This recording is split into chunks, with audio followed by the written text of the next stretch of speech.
aabot sa halos 240 kilos, allegedly ay kontaminadong mga karne ng manok ang nasabat hanggang makumpiska ng mga tauhan ng Meat and Fishery Products Monitoring Task Force sa nailunsad na surprise inspection sa loob ng palengke ng Baguio City.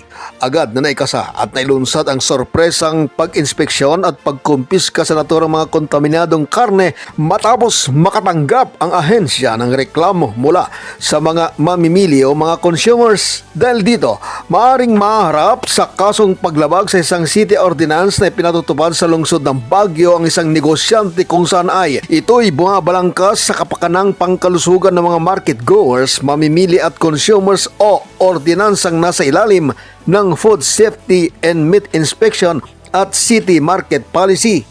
Ang naturang hakbang ay pinangunahan ng mga tauhan ng Baguio City Veterinary and Agriculture Office o CIVAO sa pakikipagtulungan ng Public Order and Safety Division o POSD at mga tauhan ng Baguio City Police Office o BCPO personnel.